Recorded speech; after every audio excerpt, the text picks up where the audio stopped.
Hey guys, so before City of Heavenly Fire came out, I did 4 videos going over my predictions because I said that I had so much to say about so many different things that I thought doing one video would be extremely long, and I think that ended up being a good thing because each one of those videos ended up being extremely long. Well, I've read City of Heavenly Fire now. I took it kind of slowly. I think it took me about a week because I kind of wanted to like savor it and stuff, but I did a review on my blog already. I wrote a review, but I wanted to keep that like spoiler free, kind of like I usually try to keep reviews spoiler free the majority of the time, even though I know in this case it's kind of pointless because it's the last of a series and it's the 6th book, and so anyone who's read reviews is probably already going, or like if you're seeing if you want to read the series, you're probably going to look at reviews for the first book, and if you've already read up to the point of the 6th one, you're probably going to read the 6th one. You don't really need reviews, but anyway, I tried to keep it spoiler free anyway, and so I did that, but I really want to talk about this book, including spoilers, and so I decided that I was going to make a video about that. But like with the predictions, I think that I have so much to say that I need to divide this up. So like the predictions videos, which was 4 different videos, I'm going to make this 4 different videos, and it's gonna kind of be separated like that one, except I kind of did it differently. But like my first video on the predictions was about like the minor characters, the ones that I had like the least amount to say, and that's what we're gonna do again this time. Then my second video is going to be all about Simon and Isabel, my third video is going to be about Magnus and Alec, and my 4th video is going to be about Jace, Clary, and Sebastian. So this first one is going to be about everyone else, because I think that I can kind of condense that, and it may be kind of long, but I'm not going to have as much to say as I do about them. I think most of this is going to be me talking about Maia too, so yeah, that's what this is going to be, and it's going to be 1 of 4. It shouldn't take me as long to get through these as the others, mostly because I really want to talk about this. So I guess I should at least mention Marine. Things did not go the way I was entirely expecting with her. I was not expecting her, like, I don't know, it was just kind of weird how everyone accepted her, but she also ended up being crazier than I thought she was, with her whole, like, kind of princess queen technically, but she gave off like a more princessy vibe thing that she had going on. Like, I know that they were kind of, like, they were trying to stress the point that she's only 12 or 13, I think 12, I don't remember, but that she's young and everything, but I'm sorry, but that, like, what she was doing seemed crazy even for like a kid. She just seemed absolutely psycho, but it was also extremely amusing, especially like her in the toy store was especially amusing. But I did like how they did that. I liked how they kind of overthrew her using the holy water. I thought that was amusing.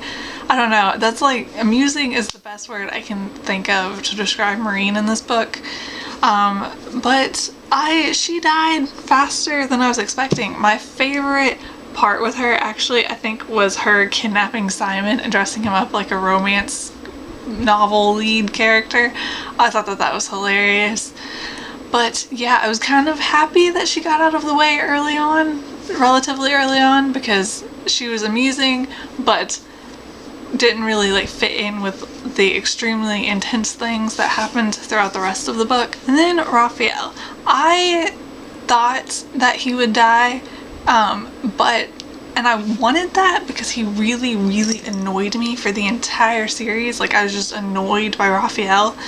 And then right before he died, I became really sympathetic to him because of Magnus and like the whole connection that he had with Magnus, and that was kind of like played up, and then he immediately dies, and then when Simon feels the pain or whatever, and you're reading it and you know that he's feeling pain because Raphael's dead and Raphael sired him, but like Simon doesn't know that Raphael just died, and then when Simon finds out Raphael dies, and it was just all extremely sad, and I wasn't expecting that because I cannot stand Raphael, like, or I couldn't until this book. And then like the scene where Simon and Clary go to the house to get blood for Simon, and Raphael and Simon have the little exchange, and Simon's like, I don't understand why you hate me, and then he said, you don't hate me, you're just jealous of me, and like that made me feel really bad. And then just everything after that, like once he was a prisoner and every conversation he had with like Luke and Magnus, and just like made me like him a little bit more. And so then by the time he died, I was kind of starting to hope that he would actually survive, but he didn't. He died, which I thought was going to happen anyway, but I had already started hoping that it wouldn't. So, I mean, I got over it easy enough. My camera died, and now I don't remember where I was. I was talking about Raphael and being sympathetic for him, but I cannot remember how far I got in that. We're just gonna move on. I felt really bad for Raphael when he died. That's basically the end of that. Luke and Jocelyn did not really do as much as I had been expecting. I mean, they spent the majority of the book locked up, but I feel like more significant stuff still managed to happen to Raphael and Magnus, and they were prisoners too. But I expected Luke and Jocelyn's wedding to be a lot earlier in the books than it was. It was the epilogue, which I was not expecting. When we found out that there were going to be 2 weddings, I was expecting them both to be legitimate weddings. I didn't think that one of them would count as Clary's like hallucination kind of thing. I'll talk more about that in that video probably if I feel like it's significant to bring up, but because I mean that was kind of intense seeing all of their like fantasy kind of things. But I don't even know how that counts as a wedding per se. I mean it counts as one of the 2 weddings, but like it wasn't like a full-on wedding. And like I wasn't sure what was going to happen with the second wedding, because it sounded really weird to me to have a second wedding, and that was not Luke and Jocelyn's wedding. So I wasn't really expecting the whole 2 wedding thing to go how it was. Like I wasn't expecting what we got, and I wasn't expecting Luke and Jocelyn's wedding to be the epilogue. I said this before, but I kind of thought that it was going to end up being like more probably towards the middle of the book, and I thought that like something would happen at it that was like significant. But I am glad that we at least got to see Luke and Jocelyn's wedding, and it is probably better that it's in the epilogue, because it means that less kind of they got a more normal wedding that was just happy and stuff. And I think the reason why I thought it was going to be earlier on in the book is because I was really worried that one of them was going to die. I think a lot of people seemed to think that either Luke or Jocelyn were going to die, and that kind of like got to me, and I started thinking it too. So I started thinking that the wedding had to be at a kind of early point in the book, because then they could get married and then die.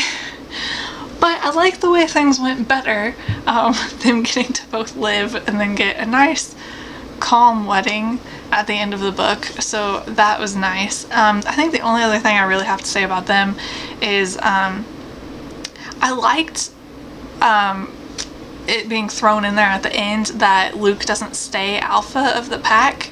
I'll talk about more about this in a minute when I get to Maia, whose name I always feel like I'm pronouncing wrong, but I kind of liked that, because the only reason he became alpha of that pack in the first place was because he wanted to help like protect Clary and stuff, so, and like use the pack kind of. So now that that's all over, it doesn't really make sense for him to remain alpha, because he didn't really want to be alpha just for the sake of being alpha. So I liked that was kind of thrown in there. I never even thought about it, I think because I was so concerned for him dying. I never really thought about what would happen if he made it through. So I like that, and I like the idea of Luke and Jocelyn just having like a calm, normal marriage. And they'll probably like mostly stay out of Clave stuff and Downworlder stuff after the books, and I like that. And I also really liked what was done with Jocelyn and Sebastian in this book. I really found that extremely interesting, and I think I may save talking about this until the last video where I talk about Sebastian, because his like relationship with Jocelyn is so important to his character, I think. But I thought that he was going to kill her, or at least attempt to kill her. I never even considered him keeping her alive for Clary's sake, but it makes sense. And I really found it very interesting that he made it very, very clear that he was only keeping Jocelyn, Luke, Magnus, and Raphael alive because if he killed them, Clary would never love him, and he was convinced that he could make her love him, which clearly makes no sense. But I really, really, what like made the whole Jocelyn and Sebastian thing for me in this book was definitely the scene while Sebastian is dying and just Jocelyn being there for him. I love that. Like, it was so great because he's done so many terrible, terrible things, but she's still his mother, and as he's dying, she was still there, and she like held him while he died. And that was such a heartbreaking scene. And like I said, I'll go more into that when I talk about that, but I loved that. I loved how Sebastian's death was done, and I loved how it was handled as far as Jocelyn was concerned. I thought that that was excellent. Okay, the last people that I want to talk about are Maia, Jordan, and Bat. And okay, so I was really worried going into this book that either Maia or Jordan were going to die. They seemed like really good candidates because they're not main characters, but they're close enough to main characters. Like, they're like this perfect between characters that we really, really care about and characters that them dying wouldn't affect us. Like, they're nice and in between where like them dying wouldn't destroy you, but you would care. So I went into the book expecting one of them to die. I did not expect one of them to die as fast as Jordan did. That came completely out of the blue, and I was really, really surprised when Jordan died. But that being said, I wasn't really surprised either because I'd kind of been prepared for it. And it definitely makes sense to kill him, I think. And here's the thing. I am having such complicated feelings about this because at first I was really, really mad about how it was handled, and I thought that it was done, like, I just didn't like it. But now the more I'm thinking about it, the more I really, really like how Cassandra Clare did that. Because the thing is when Jordan first came into the books, I obviously had no feelings on him, and because he was new and whatnot, but when we learned, I was kind of neutral, like didn't have strong feelings either way. And then when we learned about his past with Maia and how he was like really abusive and stuff, I really did not like him because that's not a very likable trait. And so when he kept trying, like when you could tell he still had feelings for her, it made me really uncomfortable because like I got that he was abusive because of being a werewolf and it wasn't entirely his fault, but I still didn't like it so much. And so it made me extremely uncomfortable having them both in like the same proximity to each other for a while. But I'm someone who I try really hard to like ship what's canon because it just makes me feel better than shipping something that's not going to happen.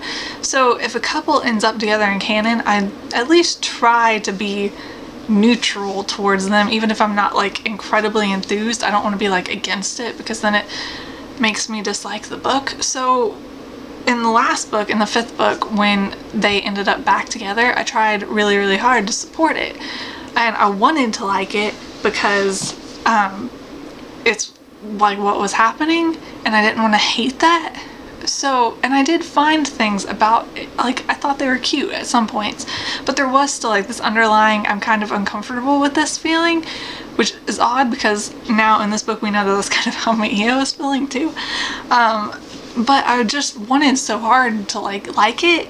And so when Jordan died and we found out that Maia was going to break up with him anyway, I was kind of really, really angry, mostly because I'd been trying so hard to get completely behind the ship, and then he died and it's like it didn't even matter, and I could have just hated them the entire time. So I was really mad. But now that I've had time to like sit and think about it, I really like how that was done because obviously it's how I originally felt, and I don't know, I feel kind of validated in the fact that I was uncomfortable with it at first, and I should have just trusted that instinct and let it play out. So I do like that because I couldn't get completely behind Maia being with someone who had abused her no matter what the circumstances. I am glad. I think the biggest thing that I was mad about at first was Jordan dying and then finding out immediately that Maia was going to break up with him that day anyway, because it seemed kind of like a sellout, like she didn't have to break up with him because he died. But I do think it was probably better that way. He got to die thinking Maia loved him, which I don't know. But yeah, so I wasn't extremely bothered by that. I've gotten over any madness I had about that. I liked that Maia and Bat's relationship was kind of just in like very beginning stages at the end, because I would have hated them to be just full on just together at the end of the book when Jordan just died. Not because I think that she shouldn't move on, but just because it was, I don't know, just because I was kind of frustrated with that already, I guess. But I like that we kind of got that was going to happen in the future. And overall, I think I'm happy with that. I'm happy with how that went. And we also find out at the end that Maia was alpha after Luke left the pack, and that's awesome. I think I'm really, really happy for her with that, and I'm sure that she'll be an awesome alpha, so considering all she did during this book, because she was fantastic. And that, I have to comment on the scene where Katarina calls all of the downrollers, like Maia's there, who I think is Bat there? I think he is. Lily, the vampire, I feel like there might have been someone else there, but I don't remember. And they're all like trying to capture the demon because there are no shadow hunters in New York City. They're all in it. So yeah, I really liked that scene. I thought it was extremely amusing, and I really liked how it kind of highlighted that the downworlder, like obviously a lot of the downworlders were starting to think, well, we don't need the shadow hunters, and they like wanted to show that they did. And I really liked that scene, and I thought that that was really well done and also extremely amusing, and I just had to comment on that. I think I've said everything I want to say. I think this is longer than I intended it to be. I'm going to try and get up the second video in this really quickly. Like I said, that one will be on Simon and Isabel. I have a lot of very emotional things to say about Simon and Isabel. Was not expecting a lot of what happened with them, so I have a lot to say. I hope that that video doesn't end up extremely long, but I'm going to go now, and I will see you guys later. Bye.